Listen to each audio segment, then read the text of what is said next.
Mom, you can't go upstairs just yet. You have to wait until after we eat and don't ask us why. It's a surprise, said Matt, steering her away from the stairs. What do you mean I can't go upstairs? What are you kids up to?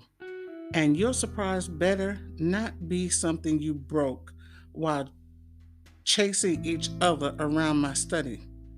Don't worry, it's a good surprise. So please just sit and eat, and then we'll go upstairs, okay? Pleaded her eldest daughter. Okay, I'll wait. Come on, everybody. Let's get to the table. It's been a long day, and I'm tired. And I know you little ones are tired, and we still have to get the cots up from the basement so you girls can have a place to sleep. Jay, you are going to be in Matt's room, so you're all taken care of. Jay had just walked out of the bathroom in time to hear his Aunt Denise tell him again he was going to be in the room with Matt.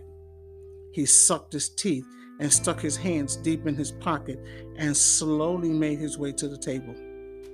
When he sucked his teeth, it caught the attention of Nick, who turned and was about to lash into him about disrespecting her mother when Denise stopped her. It's okay, boo. Give him time to learn me. Go ahead to the table. We're right behind you. Standing in front of Jay to block him from getting to the table, she reached out her hand and cupped his chin so that he was looking up into her face. Not knowing what she was about to do, he instinctively tried to step back, but she had a firm grip on his shoulder and refused to let him get away from her. Without raising her voice and allowing the others to hear what she was saying, she gently admonished him. Sweetie, I know you're having a hard time adjusting to all the things that have been happening to you lately. I can't even begin to imagine the hurt, betrayal you must be feeling. But I want to assure you, I am not here to hurt you, and I will do everything in my power not to let anyone hurt you. I'm not asking for a lot from you, except that you respect yourself and sisters, your cousins, and most of all, me. You are a special young man, and I'm happy to have you here. I will love and respect you, but you must respect me as well. Do you understand what that means?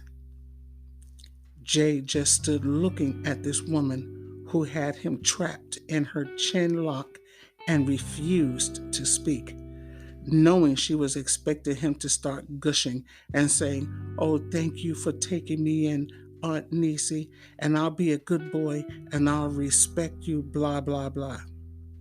That's okay. You don't have to say anything because I know what you're thinking, and it's okay. Oh, and one more thing.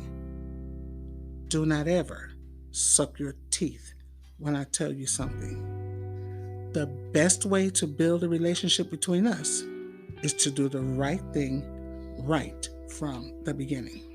She then released his chin, gave him a little kiss on the forehead, and together they walked to the dining room and joined the rest of the kids.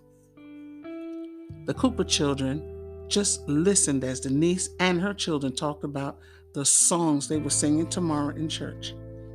Mimi kept sneaking looks at Matt because he seemed like a nice guy, and she thought he was really cute. Actually, he looked just like the girls, but he was much nicer. Stealing looks at the girls, she thought they were very pretty but scary, especially the one called Vet. She decided she didn't want anything to do with her and vowed to keep her sister away from her as well. Jay ate in total silence with his eyes on his plate, so no one could accuse him of staring at them. He was thinking about what his Aunt Denise had said to him. He knew his mother didn't raise him to be disrespectful to another adult, and any other time he would never suck his teeth at Aunt Denise. It was a mistake, one that he was going to make sure never happened again. When everyone was finished and the girls were clearing the table, Denise rose and told her son she was going upstairs. This caused all activity in the kitchen to stop as her children gathered around her and told her to close her eyes as she made her way up the stairs. Matt told the three little kids to come upstairs along with them because the surprise involved them. So, with her eyes closed and covered by net, Denise slowly made her way to the second floor.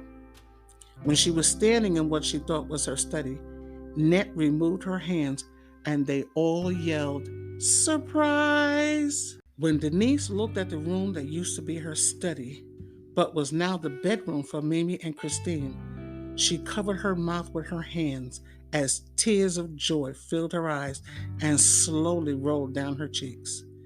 They had removed her computer desk, chaise lounge, and filing cabinets and replaced them with two twin beds, complete with metal frame, headboard, bedding, and cute little stuffed animals. Her mini bookcase had been replaced with two night tables that had one drawer and was topped off with adorable girly lamps. Her pictures still hung on the walls, but because they were pictures of flowers and Bible scriptures, did not seem too out of place in the children's room. In the far right corner stood her corner planter, upon which still stood her plants that added a touch of love that Denise found adorable. The color scheme of the room was pink and purple, and the small throw rugs that was placed between the two beds was the absolute perfect touch. Oh my goodness, how in the world did you kids ever do something like this? We knew you were going to change this room into a room for them anyway, so we decided to surprise you and have it ready when you guys got home, said Matt as he stood grinning at his sisters. Denise turned toward Mimi and Christine and put her arms around both of their shoulders as she pulled them toward their new bedroom. Girls, look what your cousins did for you. They wanted you to be happy and comfortable on your first night, so they worked all afternoon to make everything perfect just for you. How do you like it? Mimi took her sister by the hand and walked over to Vet and Net as tears of joy slid down her face. At first, she didn't think she was going to be able to find the words to tell them how she felt, but her sister helped her when she reached out and hugged the twins around the waist. Thank you very much for making a room for us. It is the prettiest room we have ever seen, and I love it, she said, then walked over to her bed and claimed the bed next to the window as her own. I was going to say the same thing. Thank you very much. And the room is very pretty, and the bed next to the window is mine, said Mimi as she walked over to her little sister and sat next to her, putting her arm around her tiny shoulder. Denise walked over to the new furniture and examined each piece one by one, telling her kids over and over what a wonderful job they had done. Finally, the excitement had begun to die down, and the boys went back downstairs to retrieve the suitcases so everybody could get their clothes and settle down for the night. When Vet and Net finally got into their room for the night, after they had taken their shower, they talked quietly about the new kids and going to church with them in the morning. Net would not budge off of her first decision to not like the kids and could only find fault with their every action. No matter what her sister said, she shot it down and declared that it would only be a matter of time before they all found out for themselves what a big problem they were going to be. Mimi and Christine had bathed and were settled into their beds before Denise went to her own room and finally settled down after what seemed like an eternity. After they had said their prayers and settled into their new beds, they too began discussing the day's events in whispered tones. Mimi, are you asleep? No. Do you think Aunt Denise is nice? Of course, don't you? Yeah, and she's pretty too. I guess. Do you like her kids? I guess they're okay. I don't think the one named Net likes us. I know. Do you like her? I don't know her, Chrissy. After you get to know her, do you think you're going to like her? I don't know. Do you like the boy? He's okay. I think he's cute. What do you know about cute? I know he's cute. Whatever. Why can't I sleep by the window? Go to sleep, Christine. Good night. Good night.